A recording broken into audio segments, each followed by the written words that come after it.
support comes from the St. Louis Chamber Chorus.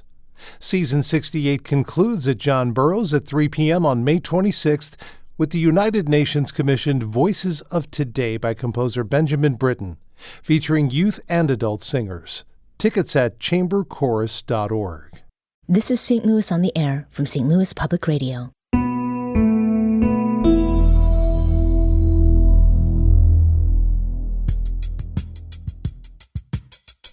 I'm Alex Hoyer, in for Elaine Cha.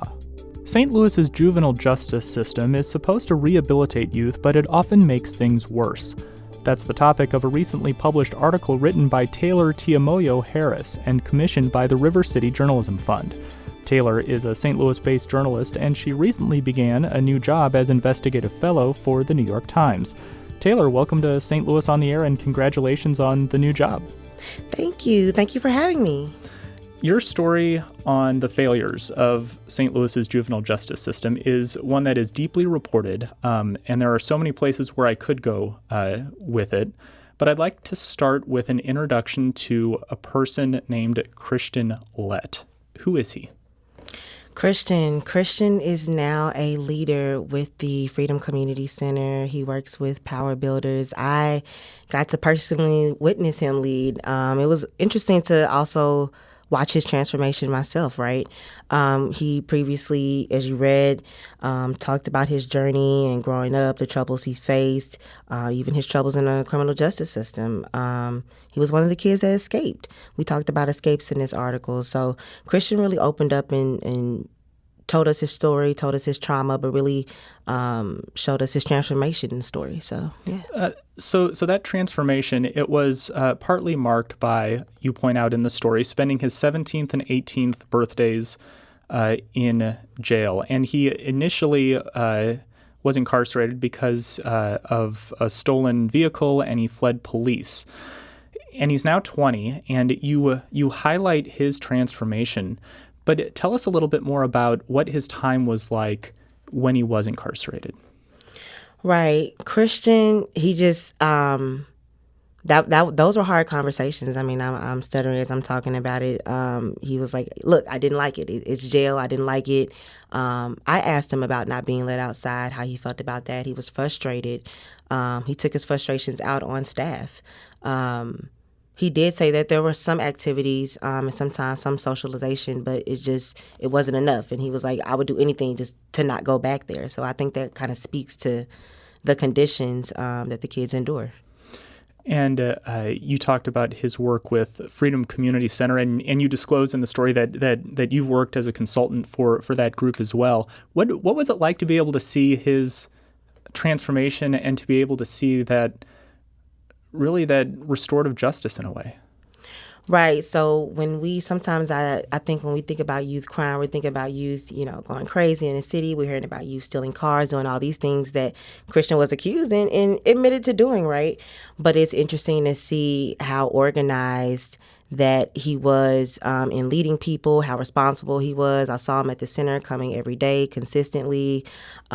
We had conversations. I'm like, wow, this is a kid accused of atrocious things, assault, stealing cars, police chase, dangerous things. But, he's really working to change his life around. And, it was a great thing to see in person.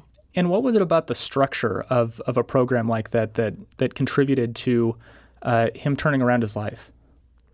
The structure of the program, I think they are consistent. It wasn't an everyday thing. It wasn't, it was an everyday thing. It wasn't a just, check in with a phone call. Sometimes, they're coming to therapy. They're making sure you're okay. And I think every element with your living space, with jobs, volunteering, also therapy and understanding, the harm that they cause. I think when we have all those elements in there, that's when transformation happens. Yeah, and you alluded to this, but most youth are detained not because of violent crimes, but it's mostly misdemeanors. Property damage followed by assault are the top reasons why youth are detained in these centers in Missouri. And there are 18 juvenile detention centers in Missouri, you point out in the story.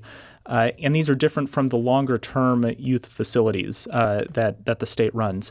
But one of the juvenile detention centers that you focus on is the St. Louis Juvenile Detention Center on Enright, and that's not far from where we're talking here in the Grand Center neighborhood. Generally speaking, what are the goals of these detention centers? So these aren't the proper terms, but more so the detention centers are more so the juvenile jails. In the more secure facilities, those are longer term commitments, which would be like prison, but that's not the proper term for it. But the detention centers more so are for youth as they're awaiting case disposition. You know, what's going to happen when they're charged with assault, waiting on their case to play out. The judge decides, hey, no, you can't be at home, or with a GPS monitor at home, you need to be inside a facility. So they're waiting on the disposition of their case. What's it like inside? I think I actually talked to some youth who were inside. I did a tour, talked to Christian, talked to actually a youth right after they walked out the facility. No one was happy. It's they're inside. They're not allowed outside. They're there for an undisclosed amount of time. I think it's hard on them. They're not used to that structure. Again, they're not outside. They're, of course, complain about the food. Some of them even complain about abuse at the facility by staff. They don't want to be there. But, sometimes, again, they're not able to rehabilitate. Those conditions aren't helping them. One of the youth that I talked to was again, mad about the conditions, and unfortunately, he's back inside. So, again, we have to really question, what are we doing to rehabilitate youth? We understand punishment, but, you also have to take into account accountability and rehabilitation.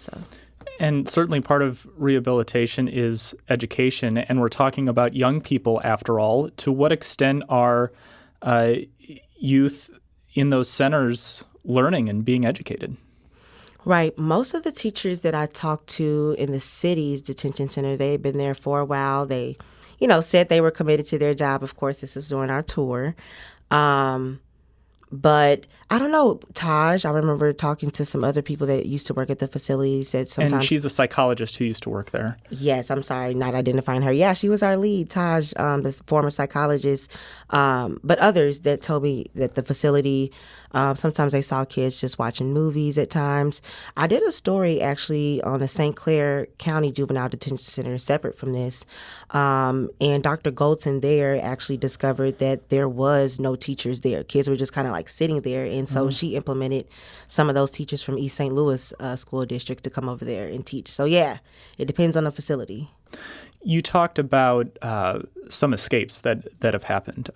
Christian is somebody who tried to escape as well. And then that these escapes have really locked things down, specifically in terms of recreation time. Tell us more about that. Right. So when I took a tour of the city's juvenile detention center, they did have a gym area, and it appeared to be a sunroom, hallway leading to that. But they even showed me one that that's how one of the kids was able to get out. So they did have a gym recreation area, but it depends. Sometimes you're able, I think all of them were able to have access to it, but they did have privileges they could earn based off of, adhering to whatever rules that the facility had. Yeah. You also have a section of your story about so-called catch and release, which relates to the way that youth cycle in and out of the juvenile justice system. Tell us more about catch and release. Yeah, the catch and release system, that's what one of the parents nicknamed it to me, because I told them that I was looking at the data and I was seeing that, okay, I keep seeing youth arrests, which are the term referrals. I keep seeing referrals going down, but I was noticing that the outcome of the referrals, which is in all the state's annual reports, nothing was happening. It was a rejection or no action on the case. So I'm so they're just being arrested and nothing's happening. Mm-hmm. And she's like, yeah, that's what we've noticed. They said we didn't have the data, but we call it the catch and release, police constantly picking up kids or writing them up. Nothing really happens to them. And it's just constant contact with law enforcement.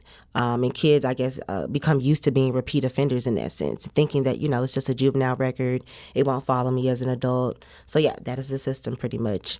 I think I found that it was 60% of the time there was a rejection or no action taken on a juvenile arrest or referral. There are, of course, judges involved in this. So there are police, there are judges. What is the responsibility of judges in this equation?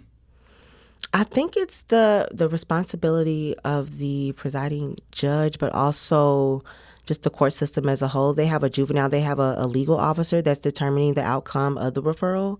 And so it's everyone's responsibility. I think even I had a police chief, Northwoods, quoted in there saying, it's everyone's responsibility. The police, they're working with the juvenile staff, the legal officer, judges.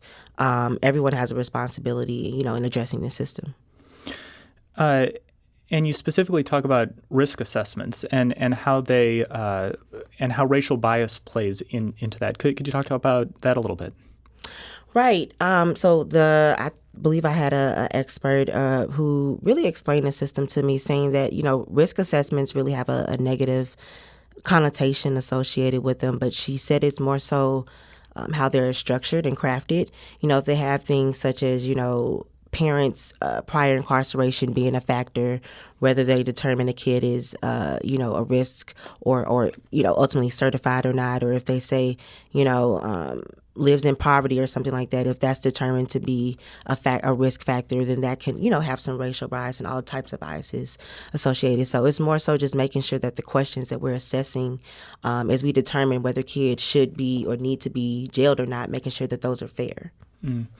One of the quotes that really stuck out to me, you had a quote from Jeff Esparza, who's an attorney that leads the Public Defender's Office for Youth in the St. Louis area. And he said, quote, "Our kids are dealing with the problems of poverty." And this is not a new issue in St. Louis, but it really highlights what youth are dealing with. And it just kind of sticks with you. Is there anything that gives you hope in moving forward, or ways in which early interventions might improve things? Early interventions, yeah. I think the more we see groups like FCC and other nonprofit groups, Mission St. Louis, the more we see groups that are willing to address, intervene, but also work in prevention. I know Urban League has a new prevention for youth. The more we see more groups being concerned about our youth, dedicating time to them, volunteering with them, I think we'll see results. And even with the staff, I mean, I didn't want to paint them necessarily in an evil way or anything like that. The goal was really to show, what systemic harm is coming to these kids. What are we doing about it? Are we concerned? What is the data showing us? So there is hope with even some of the staff, I think, in, improving those conditions for kids. Taylor Tiamoyo Harris is an investigative fellow with the New York Times based in St. Louis, and her recent story on juvenile justice was commissioned by the River City Journalism Fund. Thank you for being here. Thank you. This episode was engineered by Emily Woodbury and produced by Alex Hoyer, who is our executive producer.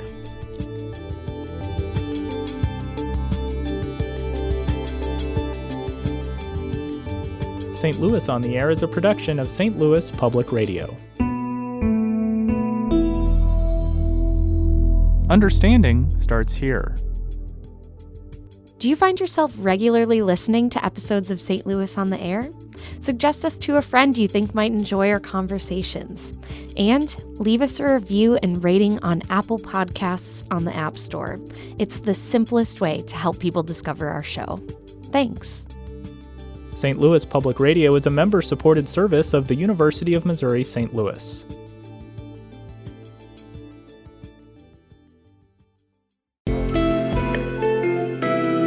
The Gateway brings you the day's news from the St. Louis region and across Missouri. It also includes stories from the Illinois side of the river and our Metro East reporter, Will Bauer. In Alton, in Belleville, in East St. Louis, in Edwardsville, in Cahokia Heights, at Scott Air Force Base, I'm Will Bauer. St. Louis Public Radio. Listen to reports from Will and all of our journalists weekdays on the Gateway, on the STLPR app, and wherever you get podcasts.